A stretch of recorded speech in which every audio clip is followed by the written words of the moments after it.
thinking that maybe Sangyun wants to take an awesome dude down there, maybe the Victor or the Vladimir. Is Akali going to be banned on the blue side as well? So look, I mean, question mark ping, I'm looking for it on my my caster desk, but I can't find it.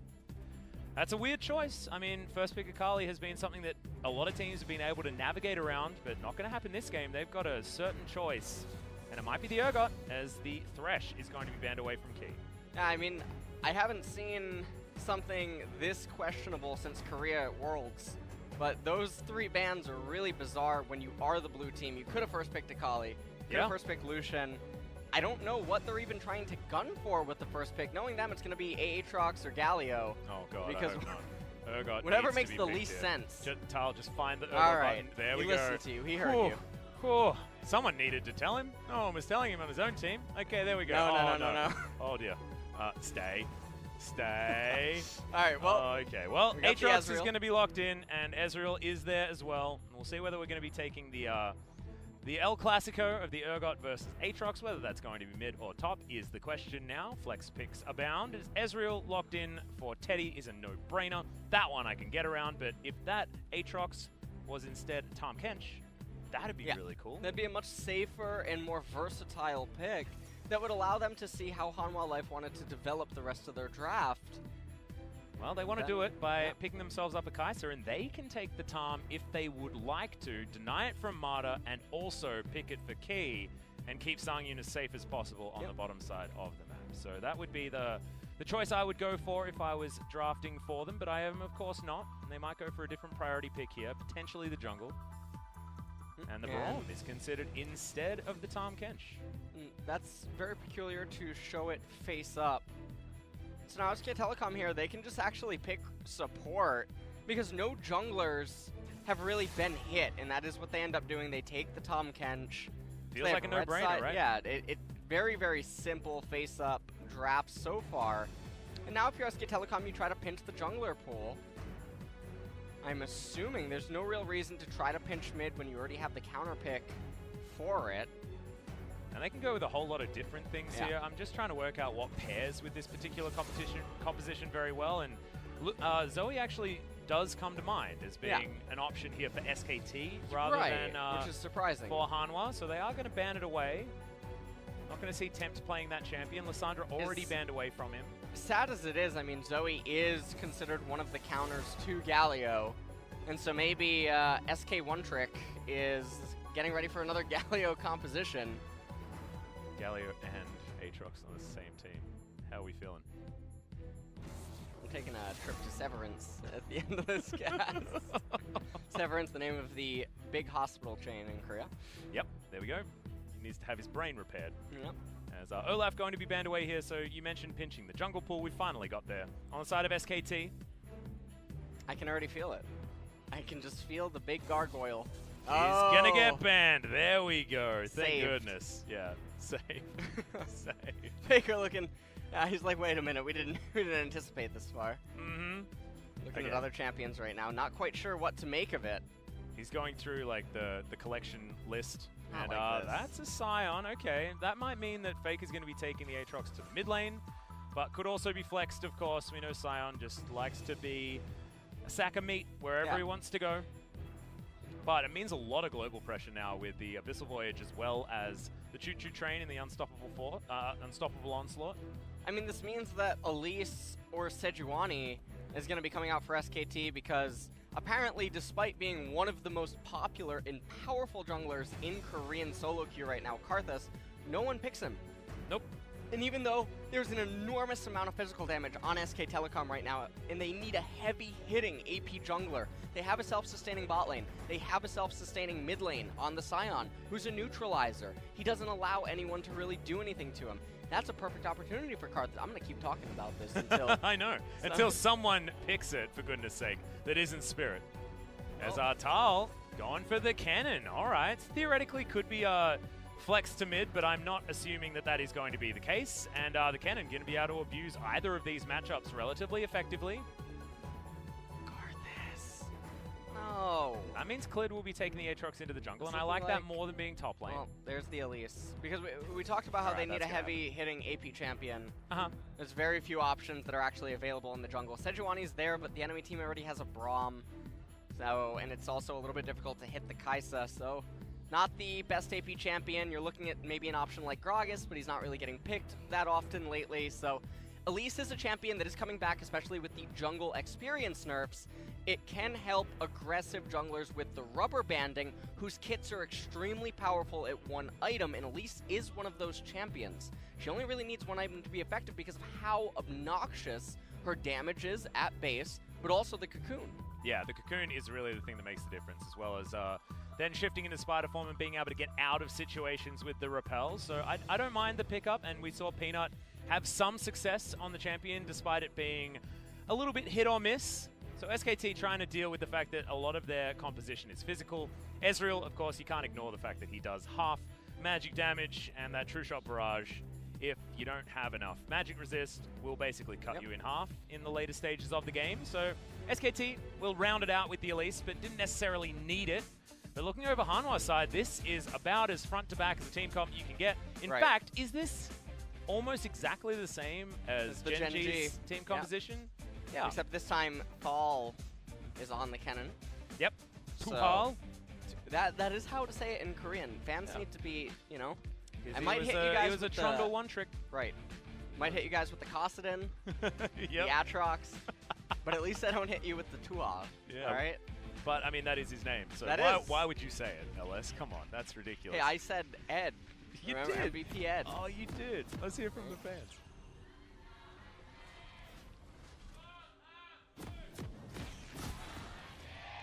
Oh, yeah, the fan leader actually lost his voice halfway through that one. That was I think Hanwha won.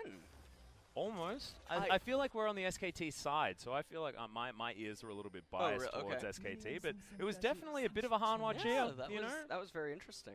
Getting some back, getting some back. One of the things I really have to say, I mean, I never actually took a trip to OGN, but the Spo studio never had this many people. No. This place is sick. And it's also super packed. I believe it holds 400? It does. It holds 400, and it's almost always full. Yep. And then there's more people outside sitting at the cafe, and they're just watching the game on their phones. Yeah, and there's also, aren't there projectors? I mean, I've only ever been inside while things are on, so there's also projectors. Projectors reminds me of baseball games and stuff. Yeah, it's super cool. People used to watch them on like their portable televisions right outside the stadium, at least in New York. Sometimes I'd go to see the New York Yankees. We do have mirrored runes from Faker and Tempt in the mid lane. Both on Spellbook. Yeah, and the Scion is going to be taken here by Faker as well. So not wanting to have the Scion punching bag on the top side for Tal to just smash around. You know who was a good Spellbook user in mid lane? Who? Ornn. But then Riot took away his shield, and now he's useless. Yeah, so it's a little bit sad, isn't it? Yeah. He's not a bad support. No, but see, the thing that's so interesting about Ornn's support, right, is that logically there's no reason to be picking him now as opposed to when he had his shield, because his damage is unreliable because he can't actually utilize it. Without the shield, he's more vulnerable in lane, and just because he's a support, he doesn't end up hitting level 14 in most of the games. His influence in the game is felt way earlier than 14. Yeah. So why are you suddenly picking him in support? It doesn't make any sense. Yeah, that's a bit weird. But in theory, getting free stuff.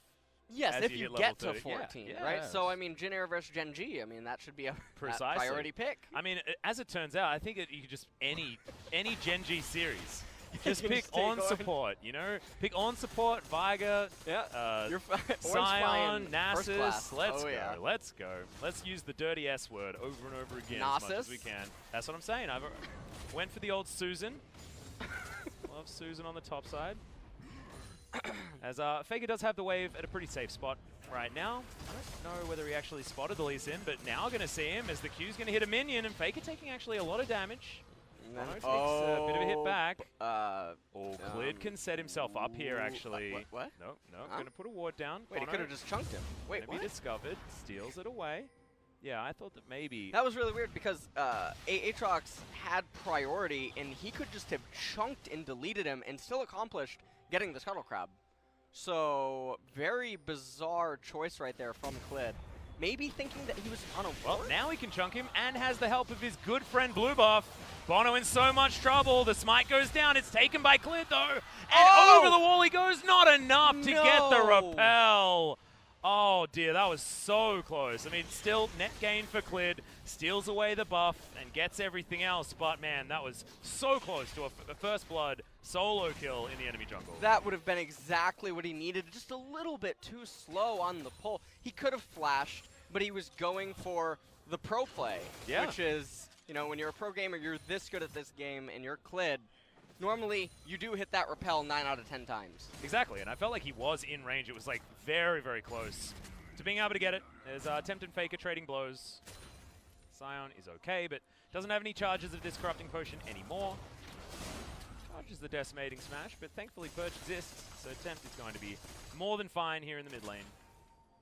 Just shotgun kneeing down these minion waves, and Elise not going to be finding any joy because he's not going to push any further forward. They'll trade some summoner spells, and let's have a look at this one again. Watch the sadness. He comes right over with the Blasting Cone and directly into the brush. And Bono, he's just not even playing around it, and then right there, Clid ends up winning the smite fight, but just barely misses out. That was so, so close. Sad stuff. Here, bottom side of the map, though, it's good news for Hanwha Life, as Sangyun and Key keeping very even with Teddy and Marta down here. Of course, Kleptomancy will give Teddy a slight lead when it comes to gold. But right now, they're just doing their very best to deny these minions, and Teddy does so with his face. And he's going to even things out very nicely. Trolls Khan with the Blast Cone.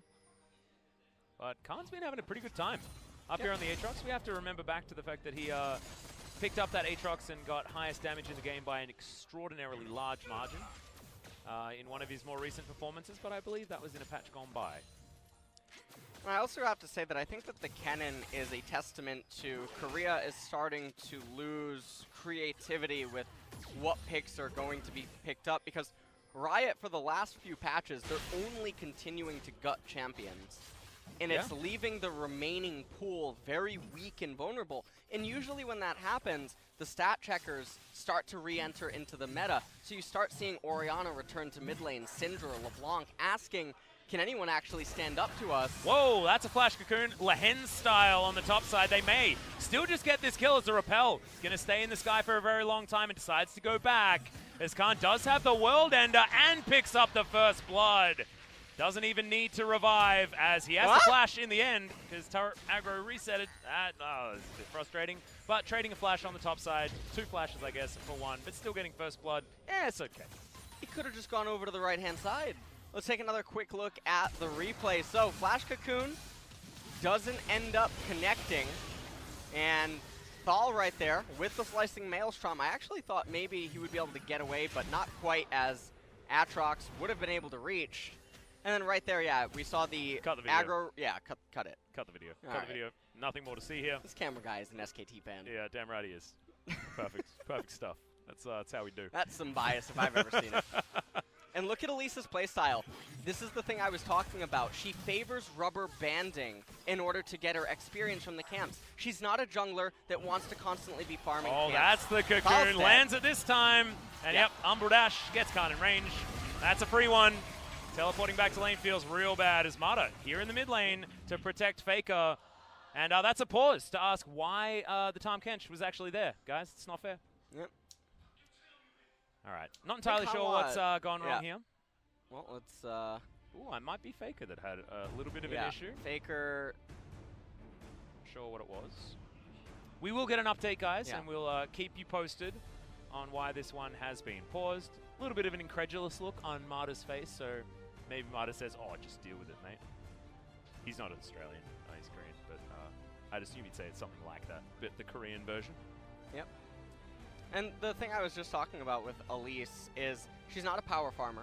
Nope. She does not run around and do all of the camps like golems and wraiths and wolves and gromp. And what she can instead do is, because she's so powerful with just her base abilities and a lack of reliance on items, she can just choose to farm 1 or 2 camps and then spend a lot of time on the map waiting for those camps to respawn at a higher level, which then causes her to get bonus experience when consuming the camp, and that's what rubber banding is.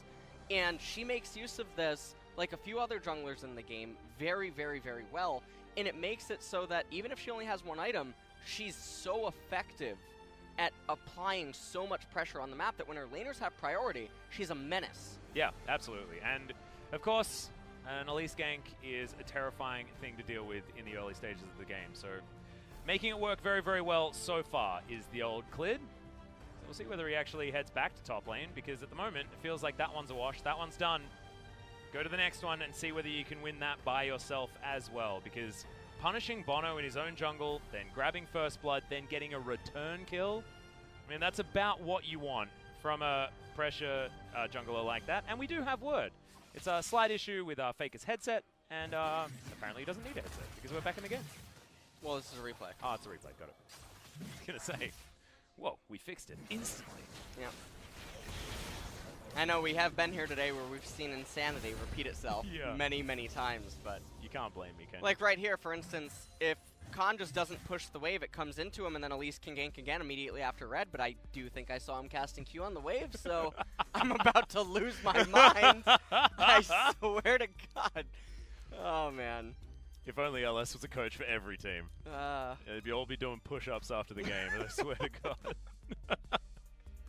Well, Hanwha just sitting patiently. Looks like we're almost ready to get back into this game. Headset issues are ones that can be resolved relatively quickly. But giving Faker the ability to communicate with his teammates is certainly something that you need to do. Because him and Marta are certainly very vocal on this SKT squad. And hoping to get him back in there. We'll see whether there are going to be any train driver plays, because level 6s have been hit in the mid lane. I believe Tempt is level 7, a level ahead as the wave is heading towards Faker's turret, so he must be pretty close himself. Mid lane, not exactly going to be a very interesting topic to talk about, though. Sion versus Urgot. You guys know all about it. It is non-interactive and tanky, and we'll see who can actually utilize their kits better as this game moves on. But having a champion like Sion, or, for example, Galio, for Faker, I think is very, very important. So this is another champion that works very similar to Galio in the fact that you can just hang out with your team and start team fights at the right times, and it works pretty well. But we're going to have a look at this highlight once again, as I'm actually a little bit upset about it because it's just so frustrating. He's almost. And then we make sure we get the missed flash cocoon. Yep, the missed flash cocoon. In fact, like, both of these flashes are almost unnecessary. Well, Tal dies, and then Khan decides he'll come back. Yep. And I guess you could understand, maybe there wasn't vision of where Urgot was at that particular point in time, so he felt like he couldn't actually go through the enemy jungle. Might be a way of thinking about it. Yep, for sure. And then right here, he shouldn't push the wave at all. But, I mean, maybe he didn't. We'll see when the game resumes. Yeah. Find out next episode. Once again, we cut the video. We are going to resume it, though. Twitch, aren't they competitors? I don't know. I guess they just want to broadcast on as many things as possible. Oh. Yeah. Game is resuming, guys, so 4 seconds to go, and then we're going to see the supports and mid laners facing off against one another. Let me see top lane. Is he pushing the way? I think he's pushing the way. I am about to have an aneurysm. Let me let me see the mini map. Move that. He is. He's pushing, isn't he? I believe. I mean, if it's an Aatrox pushing, generally it'd be pushing a little bit quicker than this. I'm actually furious right now. He did shove. Yeah, he did. Well, in fact, he didn't shove fast enough, and the wave didn't crash at the right place. So, I mean, you can imagine right here where Elise just ate her red. She's on the Wraith camp. She's going to regenerate a lot of mana wall inside of her jungle. And if the wave's in front of Khan's turret and Thal doesn't have a flash, you know he has no vision of River because Lee Sin couldn't have been there. Urgot's been tied up in mid lane. You had 2 control wards covering all of this vision. You could have just easily ganked him again. But no, who wants to create a 3-level gap in top lane? Certainly not SK Telecom. Well, you know what the terrifying thing is? Tal is actually respecting that as a possibility. So he loses this entire minion wave, thinking that there's probably an Elise waiting in the wings. And it could be even worse than this. And so it's so surprising not to see SK Telecom take advantage of this opportunity. And some people watching might be wondering, well, don't you want to get the plates? No. It could be a next level, because Khan was playing as if he had an Elise, which gave Elise time to full clear top side of her jungle. There you go. Hey, there we go. Maybe, like, you know, sometimes you got to one-up. There's only so many times you can play rock, paper, scissors and just do rock. But would you rather have 150 or 50-0? I don't know. You know what? Yeah. Do you like rock, paper, scissors? No, not really. All right. I always lose. I just feel like rock is the best one. So as soon as people start papering me, I'm screwed. Papering. Yeah. Just don't be papering. Just use the scissors. They're the sharp one. All right. What would you want in a fight? Scissors, a rock, or some paper? Definitely not paper. So why would anyone pick it? Nice lot. You can't argue with that. Yeah, that's logic right there. And now everyone knows how to beat me in rock, paper, scissors, apparently. Bono going to clear out his jungle as well. He's going to be fine. That means that knowledge of his whereabouts will provide SKT with a Mountain Drake, as Temp is pretty good at disdaining Faker's decimating smashes. But Bono just going to beeline to this Drake, which means that Clid's not going to be able to take it for free, but look at this, waiting for the cocoon. It's not quite the extended range, so isn't going to find that one. But I tell you what, as far as getting free lane is concerned, Khan pretty happy with his situation. Oh, top lane's over. Yeah. It's completely over. Mercury Tread's already completed 20% CDR on that Aatrox. Wow. Ouch. Yeah. This game is very over, at least in the top department. I like what Khan's doing. He shoved in the top wave, looks to try to make a roam perhaps into mid, just to apply Fog of War pressure, see if there's any vision around there, and perhaps clear it out. Gonna get some knockups here onto Tal as well, who's infernally chained, but not gonna get whipped back. Faker coming on down. They do want to start this Drake, but it's a lot of times aggroed, and Clid still hasn't committed to it. Iceborne Gauntlet completed for Teddy as Bono wanted to come on over. That's another disdain, but somehow that Q misses, and the ultimate will spell the escape for Faker. Would have been a very different story had that Sonic Wave actually hit it.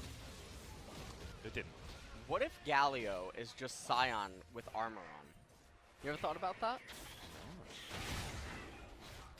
They could exist in the same universe if you think about it. You know, you've got Don't a Galio who's a gargoyle, Yeah. and you've got Scion who's like Frankenstein. Right? So like in that sort of era of like, What if it's like Full Metal Alchemist? What if Scion hey, was Galio, and then he got rebuilt turned into a gargoyle? Ooh, oh, maybe. You want to rewrite some lore? We already had all of our sweet Marvel skin ideas. That They was can get true. more out of us. That was true.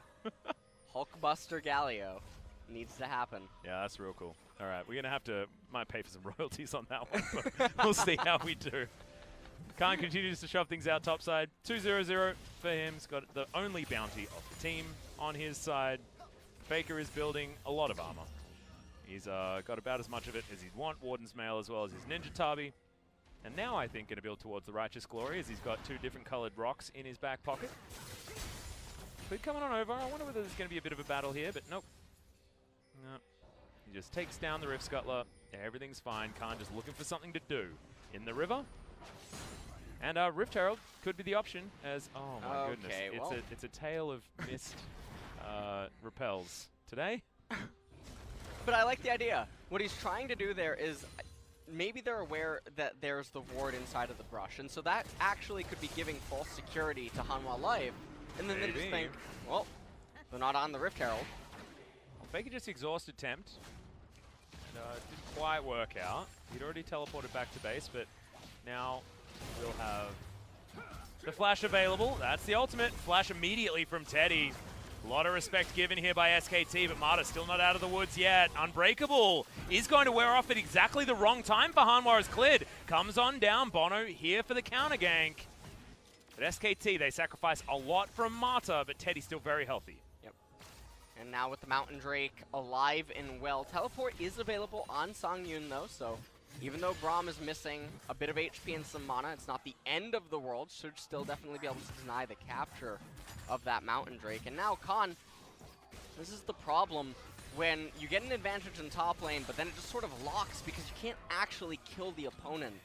And it just makes you ponder, why am I not freezing the lane? Why am I not setting it up for the jungler? But instead, I mean, all right, he gets himself another plate. Almost. Yep. He's got to get this one in 30 seconds. Yeah. Time's ticking down. Now it's almost, all right, it's almost over. They have a plate down in bottom. Mid lane, we're not even going to talk about it. I hope the balance team's watching this because that needs to go. Well, thankfully Khan does get it. He had an extra 14 seconds on that one as well. Ooh, can we get another one down here on the bottom side? The answer is no. Two-shot barrage going to be collected by the Unbreakable. Bono standing just outside of vision as we go back to watching two big guys beating the heck out of each other. And here's a teleport. Mata going to get the Devour and the Flash. Good slowdown here from the Iceborne Gauntlet. The teleport back as Tal going to get the ultimate. That's a lot of ticks, and Teddy instantly dies. Khan wondering what the heck he's doing down here because there's a double kill going on around him. Yeah, and in the meanwhile, Elise is looking to capture the Rift Herald, but that was a really nice setup by Hanwha. Bono knowing that Teddy didn't have the Flash available, and a very delayed teleport from Khan. Not that it mattered all that much. In fact, probably should have just stayed top lane, but at least by being bottom, it dissuades Hanwha Life from trying to get the bottom tier 1 turret and then also capturing the Mountain Drake. But very surprised to see they didn't at least get the Mountain Drake. Yeah, it's going to be a bit of a switch up here as Rift Herald does go down. Teddy going to be moving up towards the top side using his teleport, and we'll have a minion wave crash towards that turret. But let's have a look at this one again. Mata does about everything that he can to avoid this, but the Q lands this time, and Bono gets the flash kick onto Teddy. And Mata, to his credit, I mean, he maximizes the usage of his gray health, and watch Khan move in front of the Proto Belt, blocking it, but doesn't matter. Thal's still able to get a kill there. That's the ultimate actually coming down from Key, and Cleared secures the kill in the end, but Teddy, that was all about you, my friend. Beautiful play. It was Faker versus Tempt again. I feel like we come back to what is theoretically a fight in the mid lane after every fight, and I keep getting excited, but it's just nothing's ever going to happen. Is Cleared going to steal away a blue buff? Eventually. Well, they are looking to get the blue. They still have the Rift Herald, and Hanwha Life's mid-tier 1 turret is still extremely healthy. So what I would like to see is SKT get the Mountain Drake first, then look to utilize the Rift Herald after you've recalled and spent your 1,000+ gold on several champions. But no, instead, I'm going to summon it right now. They're going to get that mid-tier 1, and then maybe try to use the Mountain Drake as the next main focal point fight. Yeah, and they are going to get themselves a lot more lane priority, I guess, or at least map priority. That's a good knock up there from Faker. They just get a free Braum, take down the turret. Bono is one hit away from dead. It's the flash forward, decimating smash from Faker. That looked too good, as Sungyun's going to die as well. Tempt looking on his horror as everyone died. And SKT, man, that's what you want out of Faker in the mid lane, even on the Scion. Yeah, and they're just doing a fantastic job of making these kills happen. And Hanwha Life just getting completely eviscerated in this series here. It's not even 17 minutes yet. We're about to have a 7K gold lead potentially, and a Mountain Drake on the side of SK Telecom. Yeah, this once game again. is looking very similar to game number 1 in the sense that it's looking quite over. Mountain Drake to boot. We'll see what the second spawn is. Obviously, SK Telecom probably praying for another Mountain. Get on an Infernal. Can't complain about that. Nope. That's a pretty good one. As I don't know how they've been able to orchestrate all of these different catches, but the Unbreakable falls down, and Key, ultimate or no, is just going to die. The Arcane Shift and then weaving in that Mystic Shot was so clean from Teddy. Take a look at this right here. Faker using that ultimate, just getting in there. He knew, I have Tahm Kench, you can't actually kill me. Flashes right back in, gets the knock-up. And then Teddy able to finalize the kill onto Songyun. They get a lot of chip damage on that mid-tier 2 turret. Yeah, and Faker getting spat out of Mata's mouth and then flashing into that decimating smash looked really cool. And just wasn't expected by Hanwha Life, and they were on the retreat and just all died for it. Yep. So what advantage had actually come from Tal on the bottom side of the map? Those 2 kills where it looked like Hanwha were going to be able to find their way back in. Just wasn't enough. And SKT take it all back again, and now this gold is looking ridiculous. Lost chapter again, completed by Teddy. Just Arcane shifting forward. And here's the other problem, is you look at the itemization out of everyone. Kai'Sa, no MR. Braum, no magic resistance. Lee Sin has Merc Treads, but take a look at... life?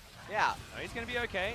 World Ender is going to be popped here, and Khan probably shouldn't be going that aggressive. The teleport going to come in, and Faker protecting his top laner.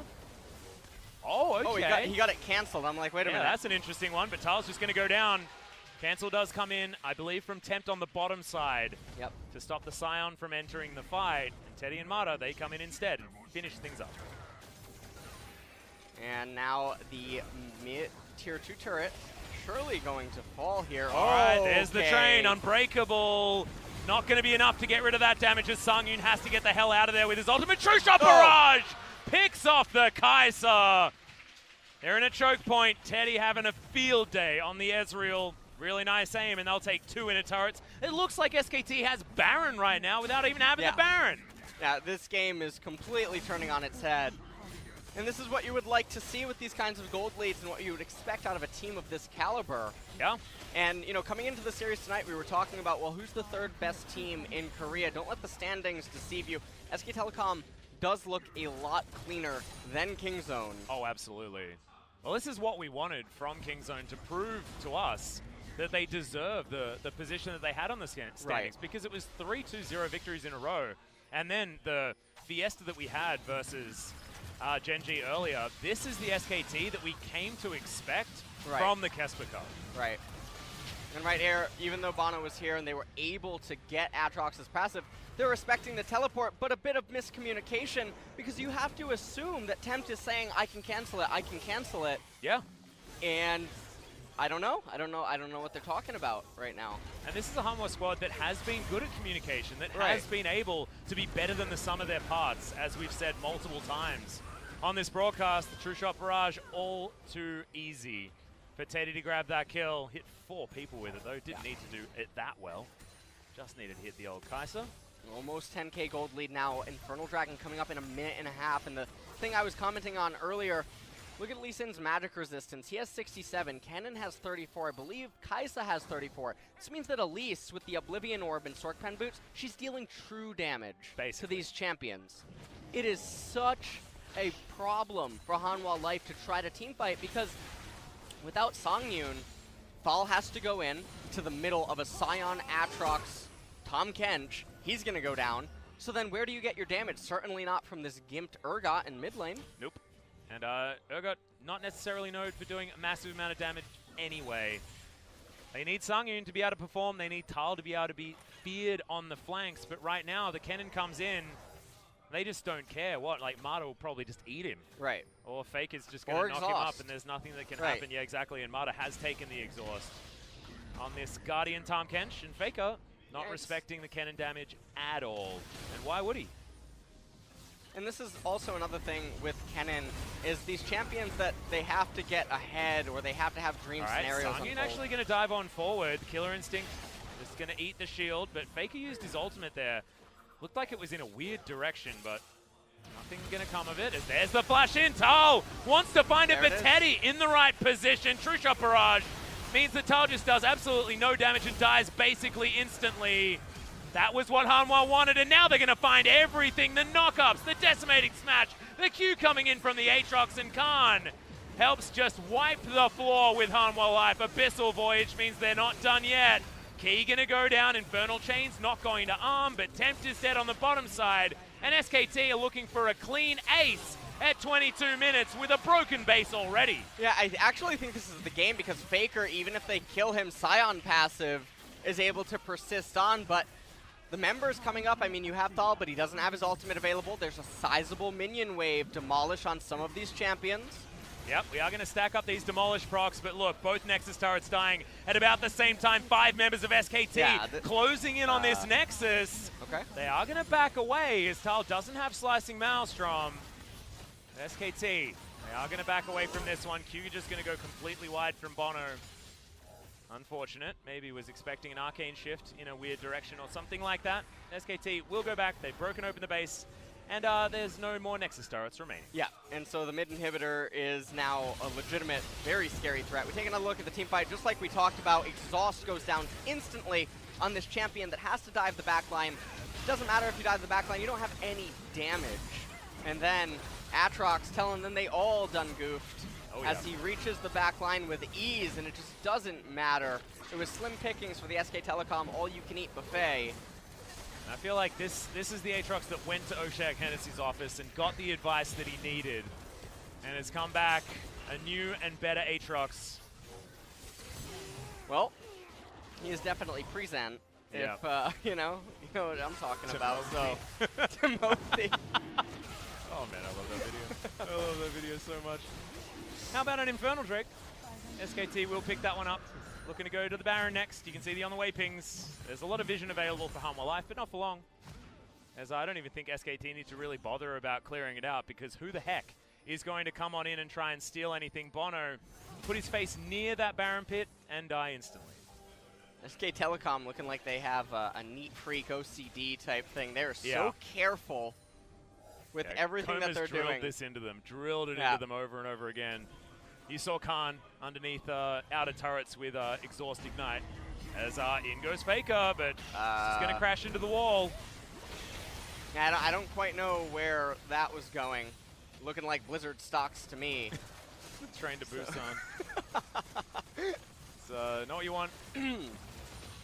As Faker's just going to try it again without his ultimate this time, as Hanwha Life are in a position to actually get punished by this. Good Unbreakable denies the True Shot barrage, but there's just too much money on SKT. Tempt has to just see his death, gets knocked up and smacked down by SKT.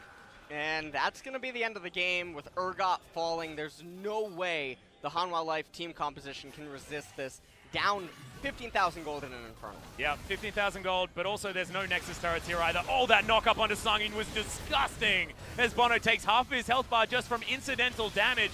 Hanwha Life, they will try it again with the Slicing Maelstrom. Can they actually get it done? But Khan has the World Ender. They've got the Infernal Chains. They've got Faker in there with the Decimating Smash, and they don't even care about winning the game right now. They want more kills. SKT wants a clean 2-0, and man, it doesn't come much cleaner than that, bar maybe a weird face check and this dance on the enemy fountain. SKT feels like they're back, but we'll have to see against some different opposition.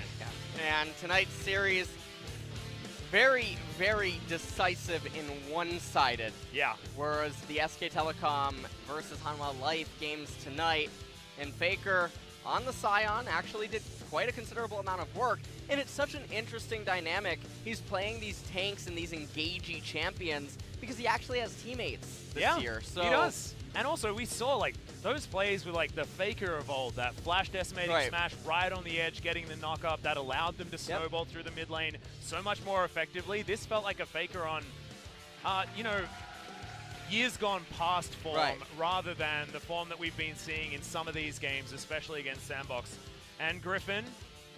But man, this is what we wanted from this team. That is what pedigree like this is supposed to net you as this SKT squad. And man, Hanwha, they look like they've been beaten around the rift. They look like they don't know what just hit them. Yeah, so thankfully they've got a week to get over it because it is, of course, the Lunar New Year. So we will have a week off before we come back on the 13th to Silas being available, which is going to be interesting. Already seen it in a couple of other regions. Zephyr looked really happy right there. His eyes lit up. You see, he was like, Faker, did you see we just won with Atrox? And Galio? Yeah, no. He's like, see, we put you on a tank and then we won, Faker, so it's okay. You don't need to play fun champions. And Faker's like, yeah, well, you could have given me the Atrox this game. Yeah. You jerk. Well, I still want to see it. I watch Faker stream all the time. He's really good at Aatrox. Yep. Oh, so, man. Well, overall a very clean series. I mean, there's really not all that much to talk about regarding it, though. No, it felt pretty, like, clear-cut. But I guess what we need to talk about is the fact that Hanwha Life shouldn't necessarily be considered this team that's bottom of the pack, right? They are, as the Koreans would say, in the Western Division. You guys have all seen the LCK Castle video parody at the beginning. It does feel like the top versus the bottom this season, and that's what the Koreans are sort of coining it as. And Hanwha are still theoretically up there. They just haven't been able to find the more recent victories here on their side. The Jin Air Green Wings 2-0 came after losing to both Sandbox and Griffin. And now SKT are putting themselves above Hanwha in those standings. And SK Telecom are definitely looking like they are getting better, but like you said, gonna have to see how that works against better opposition. Yeah, exactly right. So now SKT, they've lost against Griffin and Sandbox. Hanwha Life have lost against Griffin, Sandbox, and now SKT. So it does feel like Hanwha are one of these teams that does gatekeep teams out of the bottom half and out of the top half, and we're still not through the first round robin just yet. So once we are through that, Hanwha will give us an idea of where middle of the pack actually is, because they have been consistently able to beat teams lesser than them, but not able to beat teams that are clearly above them, right? They're not the surprise victory, guys. So we check out some of these highlights. Clid misses the first flash cocoon, but if you at first don't succeed, try again. Yeah, and they were able to kill him here, and all it took was those 2 ganks to flip top all the way around. Yeah. And then this was also another key moment.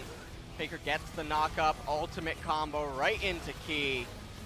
Busts through the door, told him he doesn't need a key. Exactly, and gets spat out instantly. Straight on top of Bono, while Shelly's getting no work done on the turret, and Sangyun was an afterthought kill. Well, highlights, I mean, they're pretty straightforward. Right here, though, this was definitely the miscommunication. Look at Urgot in the minimap on the bottom right. Faker's channeling teleport. You know Tempt must be saying, I can cancel, and they don't push on to kill Aatrox, and really Instead, unfortunate. they lose Tal for free. Instead, they lose Tal for free. They could have drawn Tahm Kench and Ezreal way further up. That was a pin if I've ever seen one. Yeah, not a lot of good options that Key had just there. Is all too easy. True Shot Barrage, I think we could say does too much damage. And right here, you can just see the underwhelmingness of a Kennen that is not grossly ahead of his opposition, also getting exhausted to boot. And this is a issue with the Korean meta, is sometimes when things just stop working, they go back to old things, even though those old things were hit with nerfs, and nothing's changed to suddenly make them good. Whereas champions like Orianna or like Syndra or these other champions I mentioned earlier in the cast, the stat checkers, they don't really just get touched, they just sort of pull out of the meta because other things get better. Yeah, but these champions, they fell out for reasons. They didn't just start to disappear because other champions were simply stronger. And so it's very bizarre to see teams starting to try to pick things like this back up, and it's very peculiar. Yeah, it's odd, but, you know, it did work, especially for SKT. In this game, the Aatrox got spoon-fed by an Elise, and was then the Aatrox that we know and love in the later stages, because you add an extra, you know, 1,500 gold, the slight nerfs to those damage numbers mean basically nothing when your wallet makes up for the rest of it. So SKT still piloting maybe some older picks, but they check out. So it's okay. It's okay. And look, it's much more than okay coming off that loss to Sandbox followed by the loss to Griffin, because I know a lot of people were probably losing faith in SKT, because we had a look at the poll that Papa Smithy put out before that Griffin game versus SKT. It was overwhelmingly Griffin favored. And we know how many fans there are for SKT. We know you guys in Twitch chat, there's a lot of people that are still rooting for SKT, and this is the kind of team that you want to be getting behind. This kind of team that makes League of Legends look clean. And on the back of Clid, looking really good today. The MVP has to be Clid here. I know that people watching the game are like, wow, Faker had these impressive ultimates, these knockups, yada, yada, yada. Well, Clid deleted Lee Sin from the game. Thank you. Faith in humanity restored yet again. We're having a good one here. They just didn't want you to leave. They didn't want you to leave at the end of the game. So we're okay. Man. We're okay. So Clid got it again. He got the ball rolling everywhere. Deleted Thal from the game. Deleted Bono. And just made it so that his laners, they got to play in straight-up matchups, except they also had a jungler when the enemy team didn't. So yes, Faker had really nice ultimates. He had great knockups, and a lot of people might be like this. Yeah, this whole thing. Faker's doing really good. It got to this point because of Clid on that Elise. Yeah, and even seeing that cocoon just there, right in the middle of the chaos, didn't matter.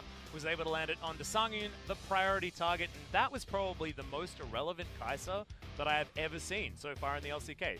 A lot of the time, Kai'Sa is picked and then just somehow manages to find, you know, one team fight here, even if they lose. But that time around, Sangyun basically just died incidentally to true shot barrages and things like that. Like stray CC flying around. But guys, Clid is standing alongside, so let's throw it over to Jisun for the interview translation.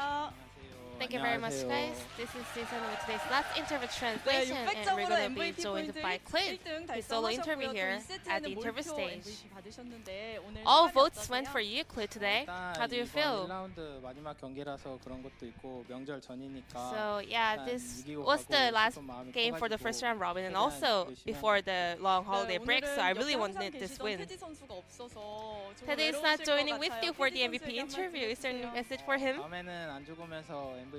I hope you don't die next game and let's get MVPs together. 네, 자 1세트에서 보여주신 리신이 정말 인상적이었습니다. Game 1, Lee Sin was really impressive. There were a lot of ganks from you. So how do you rate Lee Sin as a champion currently? It doesn't have a specific counter. And also if you're confident with playing in it, I think it's a really nice champion right now. 자신감 있게 플레이하셨던 모습이라고 생각을 합니다.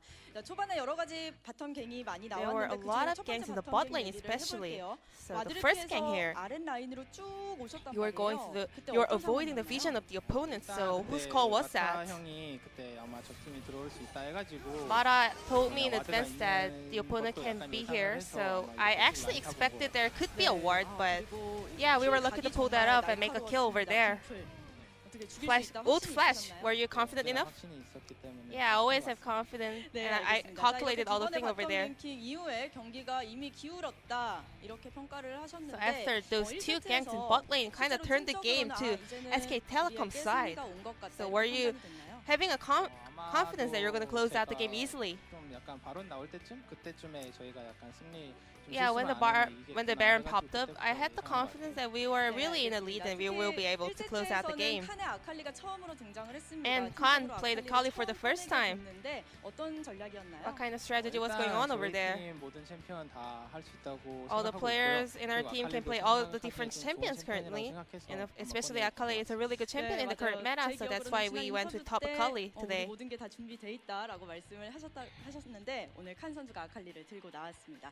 자, 2세트 얘기를 해보겠습니다. And let's move on to game 2. 엄청나게 초반부터 Alyss. 많은 갱킹을 There are a lot of 시도했습니다. ganks in the early game. 팀을 내가 좀 풀어줘야겠다 이런 각오를 하고 나오셨나요? Were you trying to carry the game on your own? In the Griffin series last time, we were really really looking very bad, and we were kind of got the one-sided defeat. So I really wanted to show better performance today. Game 2, there were a lot of ganks in the top lane, mostly. 2 ganks in a row. You were hiding in the brush. We expected the both top laners to use the TP, so yeah, things went well as I planned. What are your thoughts about Alyss right now? I play all the champions with enough confidence, and also I'm feeling comfortable with playing any different kind of champions. Is there any tips for landing your cocoons? You have to see how the opponents are dodging the skill, how they sidestep before you use your skill. Who's your personal MVP for today's series? Mara wasn't really feeling well today, but he gave us a lot of shot calls and a lot of decisions, so I think he deserves the MVP as well. Well, he has a stomachache a little bit. He's not feeling well. I hope he gets well soon. This was the last series before the long holiday break. And your next opponent will be Kings and Dragon next. We have to find out who's going to be the third place here. Well, Kingzone is really in a really good rhythm and form, so but we still can. I mean, I think we can really do well if we just get rid of our mistakes. So I believe we can pick up great results. And you are part of the C family from the jungle in the Cloud Templar Clid. You see Cloud Templar over there?